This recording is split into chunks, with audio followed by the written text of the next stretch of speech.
ግደሉ እያላዘዘን በቃ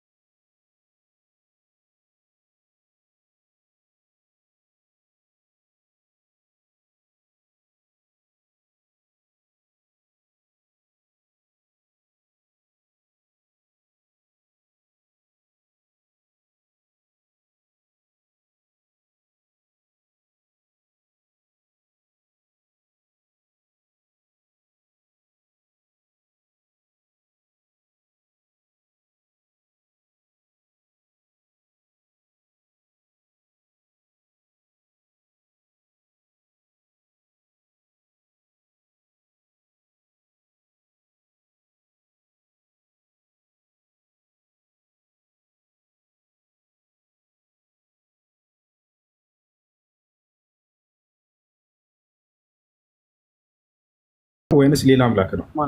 ሰላም የዛሬው አምላክ ትናንት የነበረው ዛሬም ያለው ነገም የሚኖረው አምላካችን እግዚአብሔር ነው። የማያምኑትን ለምድር እርግማን የሆኑትን አጥፋቸው ነው ያለው።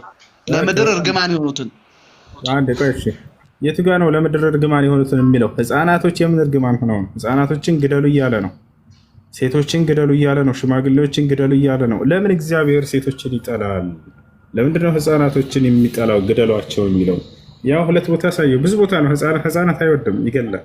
ለሽ ለምን ሴቶችን እንደዛው።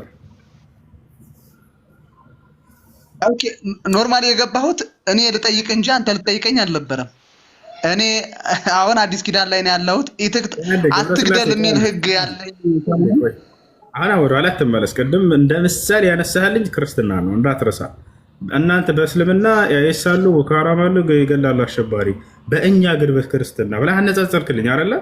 ስለዚህ እኔም የገዛ መጽሐፍ ላይ ገብቼ ማነጻጸር ሐቅ አለኝ ማለት ነው። እስካነጻጸርክ ድረስ እናነጻጽረው ጊዜ እኛን እንደማይወክሉ ነገርኩህ። ነብዩ መሐመድ ሰለላሁ ዐለይሂ ወሰለም ቃል በቃል ላ ተቅቱሉ ጥፍለን ሰጊራን ወላ ምርአተን ወላ ሸይኸን ከቢራን ይላሉ። አደራ ህፃናቶችን እንዳትገሉ፣ ሴቶችን እንዳትገሉ፣ አዛውንቶችን ሽማግሌዎችንም እንዳትገሉ ይላሉ።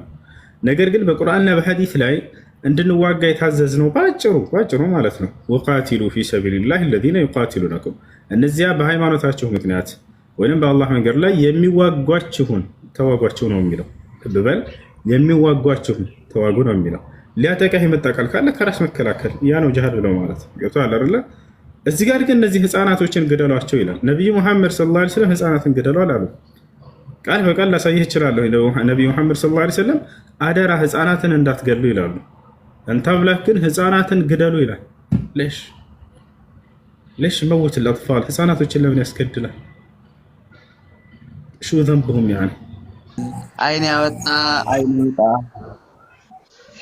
ያመነዘረ በድንጋይ ይወገር የሚል ህግ ነበራቸው እስራኤላውያን። ይሄ ስለ ህግ አይደለም፣ ትእዛዝ እኮ ነው። ይሄ ህግ አይደለም። ይሄ በህግ አትወሰረው። እግዚአብሔር ህፃናቶችን ግደሉ ይላል። ምን አድርገው ነው ህፃናቶችሽ? ሙሉውን አንብበው እንጂ ወዳጄ። ምንድነው ቆርጣ አምጥተህ እዚህ